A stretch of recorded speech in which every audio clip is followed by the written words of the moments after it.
Okay, we have this optimization question. An animal feeder which in the shape of a hollow open-topped half cylinder made of thin sheet metal. The radius of the semicircular ends is R centimeters and the length of the feeder is L centimeters. The metal used in the construction of the feeder is 600 pi centimeters squared.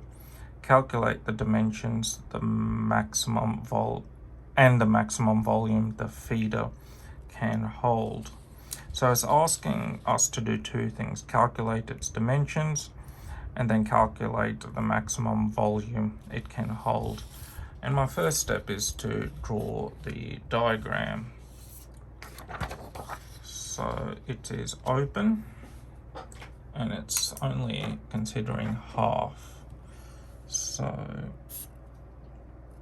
something like this.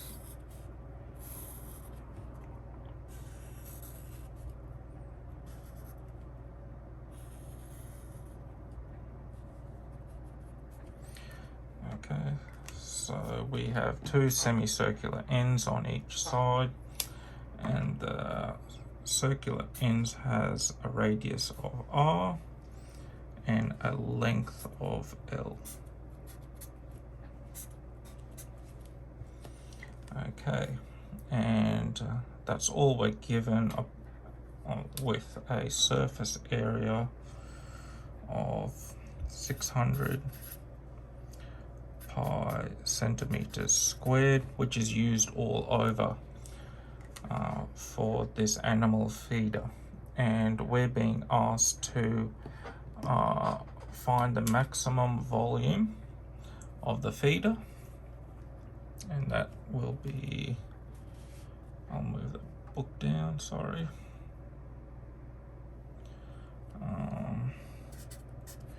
The maximum volume will be equal to pi r squared multiplied by its height, and that's all divided by 2.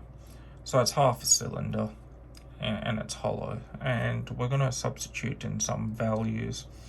We know the height to be its length, and we'll go ahead and plug that in, and that will conclude step 2. Our third step is our constraint.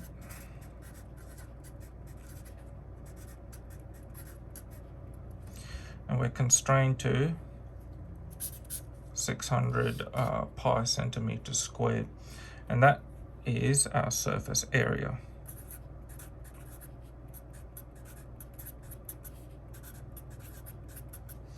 And the surface area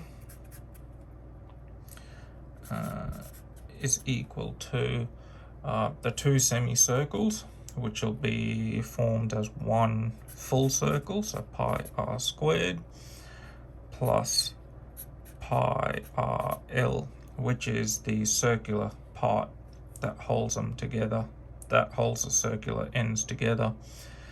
And now I'm going to substitute in some values and solve for one variable, and my variable is going to be L. So we have 600 pi being equal to pi r squared plus pi r L. The pi's will all cancel off, and we will be left with L being equal to 600 minus r squared over r. Well, now we're going to substitute that L function, the length function, into the volume function that we created in step 2. So fourth step is a maximum volume function, which is defined to be pi r squared times the length, which would be 600 minus r squared, and that's all over 2r. And one of the r's can cancel off, and we're going to break the fraction. So 2 is, so instead of using the quotient rule, we're going to break the fraction where there's a minus sign in between, like follows. So I'm going to have 600 pi r over 2 minus pi r cubed over 2, and that is our volume function. Actually, no, I'm going to go a bit further. I'm going to simplify that to be 300 pi r minus pi r cubed over 2. And now we're going to take the derivative of this, and that's step 5. So derivative of the volume function in respect to its radius is 300 pi minus 3 pi r squared over 2. Now we're going to set to 0.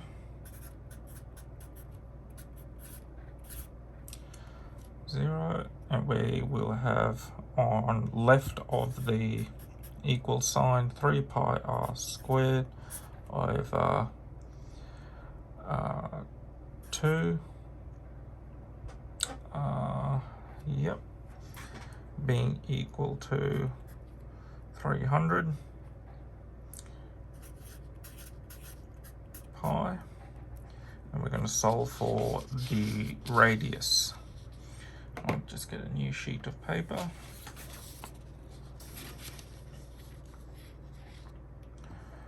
So r squared